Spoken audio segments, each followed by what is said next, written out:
Happy Sunday, my people. You get some kind questions. There's some questions I really want to ask.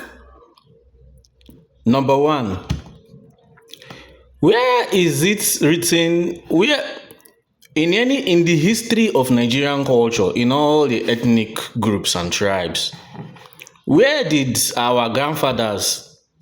Okay, you will say there is no car there. Where did our grandfathers or ancestors have to go around to open a car, the door of a car for a woman or their fiancé to enter before they will now turn around to now enter the car?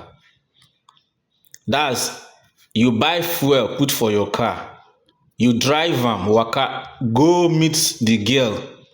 You go see comot, open the door of the car, now turn around, open the door, she now enter before you now.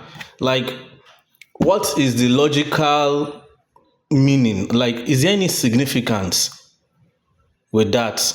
The next thing people say is gentleman. Like, so it's not gentlemanly, it's not gentleman enough that now you carry the car, go meet am, stop, enter. You still be the one to go and pay bills for her to feel happy.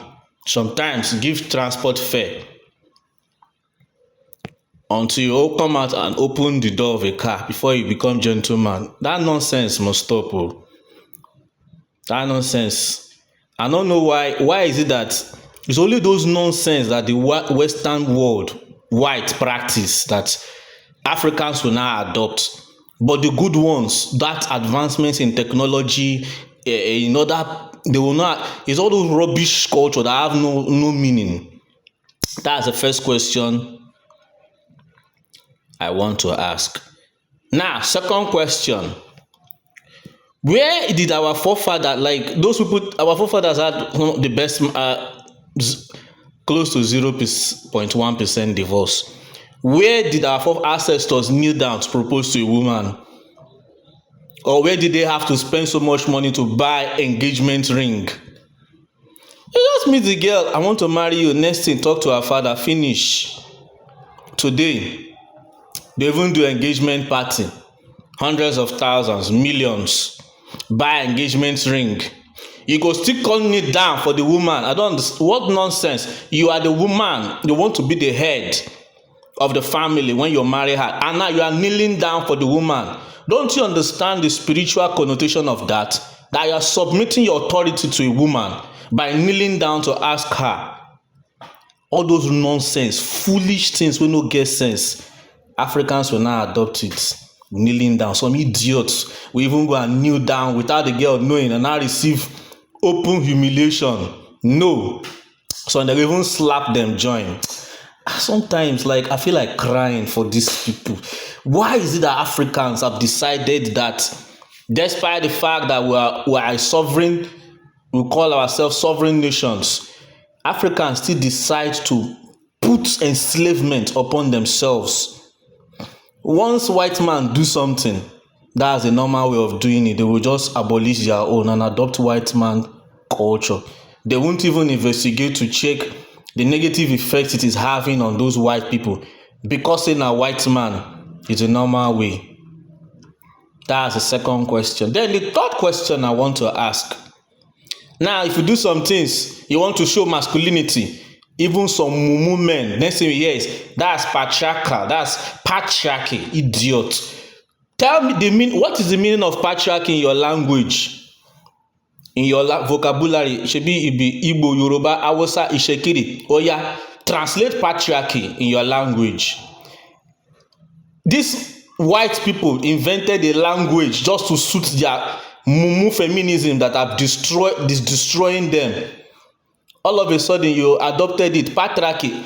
Our patriarchal fathers, if I will borrow that, didn't you see how stable their marriages and relationships were? You now that is non-patriarchal, feministic men, women men, see as na life dey, na don dey surrender on our power, authority to women. It's patriarchal. But the same people where they talk is patriarchal. Gender equality in marriage. Then comot the word marriage. Husband and wife. Now partners. I want to ask one question. Shebi Russia and Ukraine, they are fighting now. Close to over 1 million men have died. Shebi all the women have run away. Why are they not fighting on the Russian front and Ukrainian front? They suppose they too now they exchange bullets, they throw grenade, they launch, do rocket launcher, grenade like artillery, driving weapons. All the women they have run, oh, they have run out of Ukraine. The ones that are inside, some of them are inside shelter, they are hiding.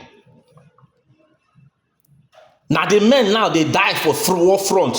Those who they try to get land for Ukraine, for defend Ukrainian lands, and the men where they try to get more land from Ukraine. After all this war don't finish now, when Ukraine don't come maybe gather up again, you will see all these women, they will all of them rush back, equal right, men are, whereas the men now they die to protect, to make sure to get the territorial integrity of Ukraine intact. Wars, now men they die for wars. Biafran war, now men die from war. Biafran war, men fight. Civilization is built by men, but when everything done sets, the same men will now feminize themselves and then put their head down for women to match them. Man, I'm short of words. I know say a lot of people will not go see understand, especially the female men. Men who understand masculinity. If you want to understand masculinity, look at country like Russia. Women are feminine, men are masculine. See how organized those places, and some of these Soviet countries, former Soviet countries, they follow all these mumu, American, British, Australian, New Zealand. Look at what is happening in their society. They're scattered. Man fit turns tomorrow saying be woman, enter inside the box with woman, knock at it, come out. They are confused. And all this nonsense, 9 Africans they adopt. I'm short of words.